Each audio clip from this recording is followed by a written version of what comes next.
होगा भी तो इंशाल्लाह इमरान खान जीतेगा 100%। अपनी वोट के जरिए कोई जो मर्जी करे आएगा। पठान ही ज्यादती कर जाए तो 100 बार कर जाए। चोर चोर को बारी दे रहा है, जरदारी नवाज शरीफ को, नवाज शरीफ जरदारी को। वो एक अच्छा और सच्चा मुसलमान और लीडर आया था, इन लोगों ने उनको भी जेल में डाल दिया।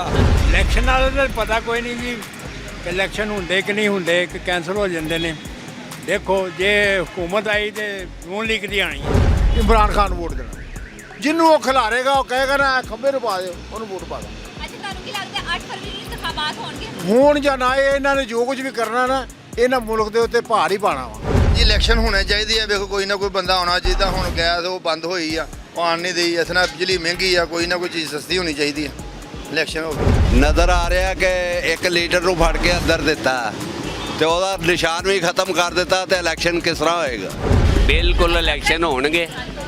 ਆਈਏ ਸਮਝਿਆ ਇਮਰਾਨ ਖਾਨ ਅੰਦਰ ਹੀ ਰਹੂਗਾ, ਇਹ ਨਹੀਂ ਬਾਹਰ ਆਉਣਾ। ਇੱਦਾਂ ਹੀ ਇਲੈਕਸ਼ਨ ਹੋਣਾ ਜਿੱਦਾਂ ਇਹ ਆਇਆ ਸੀ, ਇੱਦਾਂ ਹੀ ਨਵਾਜ਼ ਸ਼ਰੀਫ ਨੇ ਆ ਜਾਣਾ। ਇਹ ਕਿਹੜਾ ਕਿਤੇ ਖਾਨੇ ਕਾਬੇ ਹੋ ਕੇ ਆਇਆ। अस्सलाम वालेकुम नाज़रीन, रावल न्यूज़ में आप सबको खुशामदीद। नाज़रीन, जैसा कि आप सबको पता है कि 8 फरवरी को इलेक्शन की डेट अनाउंस कर दी गई है, लेकिन 8 फरवरी को इंतखाबात होंगे या नहीं होंगे, इस हवाले से आवाम की क्या राय है, आइए उन्हीं से जानते हैं। क्या लगता है आपको कि ये इंतखाबात होंगे या नहीं होंगे? ऊँट किस करवट बैठेगा? हालात ही ऐसे बने हैं, इसके मुताबिक ऐसा ही है। क्या लगता है कि पीटीआई आगे आएगी या फिर नून लीग जो है वो विन करेगी इस दफा? नहीं, कोई भी नहीं है। मखलूत हुकूमत ही बनेगी जो समझ आ रही है या जो हालात जा रहे हैं, दहशत गर्दी दूसरे तीसरे पता नहीं, ऐसा ही है। आप किसको सपोर्ट करते हैं? मैं नून लीग को।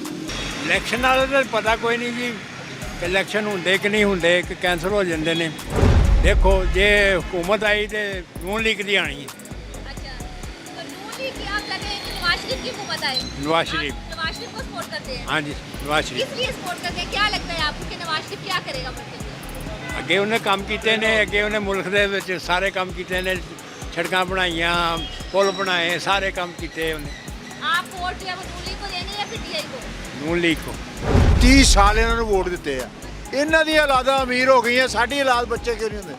ਅਸੀਂ ਇੱਕ ਬੱਚੇ ਦੀ ਸ਼ਾਦੀ ਕਰਨੀ ਹੋਵੇ, ਅਸੀਂ ਕਹਿੰਦੇ ਦੇ ਅੱਜ ਸਾਹਿਬ ਦੇਣਾ ਮੈਨੂੰ 10,000, ਆ ਦਿਓ ਮੈਨੂੰ 20,000, ਦਿਓ ਮੈਨੂੰ 15,000। ਇਹਨਾਂ ਦੇ ਨਿਆਣੇ ਬਗੈਰ ਕਿਸੇ ਹਿੱਲੂ ਜਿੱਤੋਂ ਅਮੀਰ ਹੋ ਗਏ, ਕਿਸ ਤਰ੍ਹਾਂ ਹੋ ਗਏ? ਅਸੀਂ ਵੀ 30 ਸਾਲ ਪੁੱਤਰ ਇਹਨਾਂ ਨੂੰ ਵੋਟ ਦਿੱਤੇ ਆ। ਨੂੰ ਇਹਨੂੰ ਦੇਣਾ ਵਾ ਅੱਲਾ ਦੀ ਨਮਾਜ਼ ਪੜ੍ਹੀ ਦੀ, ਤਹੱਜਦ ਦੀ ਦੁਆ ਕਰਦੀ, ਯਾ ਰੱਬੁਲ ਇੱਜ਼ਤ ਜੇ ਬੰਦਾ ਦਿੱਤਾ ਹੀ ਨਾ ਤੇ ਇਹਦੀ ਹਿਫਾਜ਼ਤ ਵੀ ਤੂੰ ਹੀ ਕਰਨੀ ਹੈ। किसको वोट देना है? ਇਮਰਾਨ ਖਾਨ ਵੋਟ ਦੇਣਾ, ਜਿਹਨੂੰ ਉਹ ਖਿਲਾਰੇਗਾ ਉਹ ਕਹੇਗਾ ਨਾ ਖੰਬੇ ਨੂੰ ਪਾ ਦਿਓ ਉਹਨੂੰ ਵੋਟ ਪਾ ਦਿਓ। अच्छा, ਤੁਹਾਨੂੰ ਕੀ ਲੱਗਦਾ ਹੈ 8 ਫਰਵਰੀ ਨੂੰ ਇੰਤਖਾਬਾਤ ਹੋਣਗੇ? ਹੁਣ ਜਾਂ ਨਾ ਇਹਨਾਂ ਨੇ ਜੋ ਕੁਝ ਵੀ ਕਰਨਾ ਨਾ ਇਹਨਾਂ ਮੁਲਕ ਦੇ ਉੱਤੇ ਭਾਰ ਹੀ ਪਾਣਾ ਵਾ।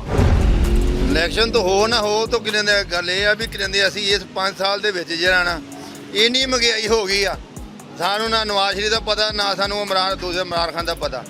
ਗੱਲ ਇਹ ਸੀਗਾ ਵੀ ਭਾਵੇਂ ਉਹ ਦੋਵੇਂ ਚੋਰ ਸੀ ਸਾਡੇ ਵੱਲੋਂ, ਪਰ ਇੰਨੀ ਮਹਿੰਗਾਈ ਨਹੀਂ ਸੀ ਹੈਗੀ।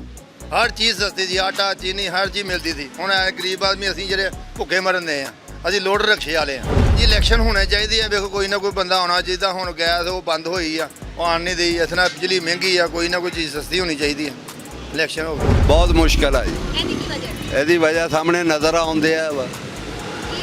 ਨਜ਼ਰ ਆ ਰਿਹਾ ਕਿ ਇੱਕ ਲੀਡਰ ਨੂੰ ਫੜ ਕੇ ਅੰਦਰ ਦਿੱਤਾ ਤੇ ਉਹਦਾ ਨਿਸ਼ਾਨ ਵੀ ਖਤਮ ਕਰ ਦਿੱਤਾ ਤੇ ਇਲੈਕਸ਼ਨ ਕਿਸ ਤਰ੍ਹਾਂ ਹੋਏਗਾ।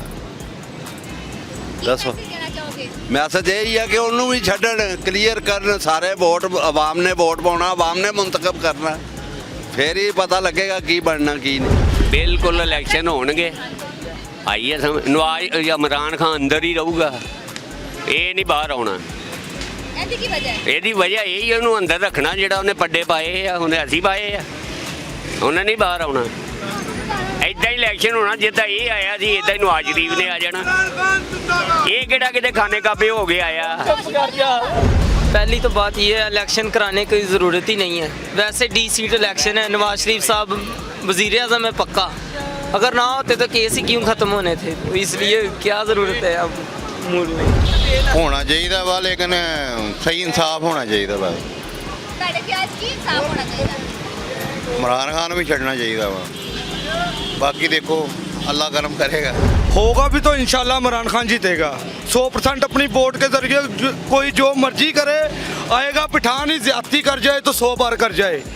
और ये सभी चोर हैं, जो सारी ज़िंदगी इन्होंने लूटा है 1947 से लेकर आज तक। किसी ने नहीं इन लोगों को पूछा। चोर चोर को बारी दे रहा है, जरदारी नवाज शरीफ जरदारी को। वो एक अच्छा और सच्चा मुसलमान और लीडर आया था, इन लोगों ने उनको भी जेल में डाल दिया। ये करते हैं और करते रहेंगे। ये जालिम है, ये जदीद की हुकूमत आई हुई है। अच्छा, मुझे बताएं कि आपको क्या लगता है 8 फरवरी को इलेक्शन होगा कि नहीं होगा? जी इंशाल्लाह होगा। इंशाल्लाह ये हमारी मुल्क के ऊपर बेहतरी है। अगर इलेक्शन होते हैं तो महंगाई से जान छूटती है और निगरान हुकूमत का ख़त्म होता है, नई हुकूमत आए प्रॉपर तरीके से मुल्क के ऊपर, तो इंशाल्लाह निज़ाम को बेहतरी में आए, सारा सिस्टम सही हो जाएगा इंशाल्लाह इलेक्शन के बाद। जी तो नाज़रीन, आपने अवाम की राय सुनी। अवाम की जानिब से यही कहा जा रहा है कि 8 फरवरी की जो इलेक्शन है वो होते नज़र तो नहीं आ रहे, लेकिन अगर सपोर्ट की बात की जाए तो यहाँ पर PTI का जो है वोटर वो खासा नजर आ रहा है। लेकिन नून लीग के हमायती भी मैदान में है। उनका यही कहना है कि शेर आएगा छाएगा और हमारी जो है वो तकदीरें ही बदल सकता है। इसी उम्मीद के साथ जो है वो वोट 8 फरवरी को कास्ट करने जाएंगे और अपनी पसंद का हुक्मरान लेके आएंगे। इसी के साथ मुझे दें इजाज़त। इंशाल्लाह फिर मिलेंगे एक नए प्रोग्राम के साथ। अल्लाह हाफ़िज़।